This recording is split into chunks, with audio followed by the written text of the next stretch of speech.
akan menjelaskan tiga materi. Yang pertama yaitu hakikat etika penulisan karya ilmiah. Yang kedua tata tulis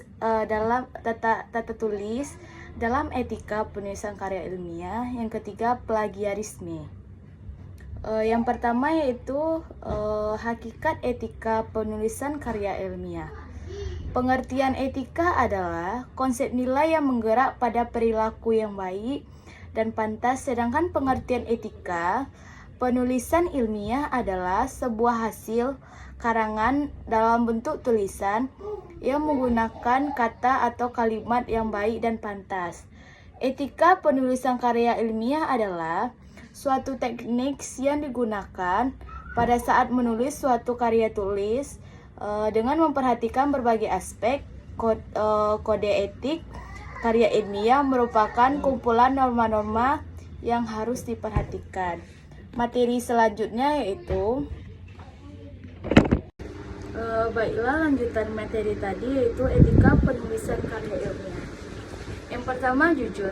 Kejujuran dalam penulisan suatu karya ilmiah tulis sangatlah diperlukan, terutama saat mencantumkan sumber referensi, data hasil penelitian, dan pelaksanaan metode penelitian. Yang kedua, objektif. Juga penting dalam suatu penulisan karya ilmiah, penulisan suatu karya tulis yang baik dipandang dari sudut objektifnya. Yang ketiga, pengutipan. Bila mengambil referensi, pemikiran atau bahan penulisan dalam suatu karya tulis, bila mengambil pendapat atau penulisan dari sumber lain, maka ambil saja inti dari kutipan tersebut. Yang keempat yaitu ketelitian. Dalam menulis suatu karya tulis ilmiah, hindari hal kecil yang menurunkan kualitas suatu karya tulis, terutama itu pada saat mencantumkan sumber asal, karena sumber yang tulis harus jelas supaya tidak terjadi. Materi selanjutnya itu tata tulis penulisan karya ilmiah. Tujuan dalam penulisan ini adalah mendeskripsikan ciri-ciri bahasa ilmiah dalam karya tulis ilmiah, khususnya artikel ilmiah, analisis penggunaan tata bahasa Indonesia dalam artikel ilmiah pada tulisan. Pada tulisan ini dilakukan dengan analisis pustaka.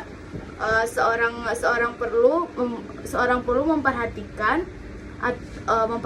tata tulis, yaitu ketentuan atau pedoman yang perlu diikuti dan diterapkan dalam menyajikan sebuah tulisan. Unsur-unsur tata tulis yang ditampilkan meliputi pemakaian tanda baca, pemakaian huruf kapital, pemakaian italis atau cetak miring, penulisan bilangan, serta penulisan kutipan. Materi selanjutnya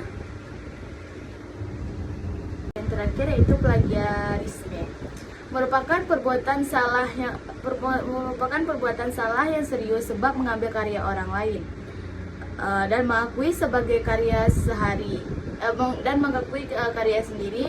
Tindakan plagiarisme menurunkan moral dan harkat pelaku serta berdampak pada disintegritas akademik, karena tindakan mengutip tanpa izin harus dicegah dan apabila sudah terjadi harus diatasi. Baiklah, sekian materi dari saya. Mohon maaf kalau ada salah kata ataupun kata-katanya yang kurang pas atau tepat. Mohon maaf. Materi itu dari saya. Terima kasih. Assalamualaikum warahmatullahi wabarakatuh.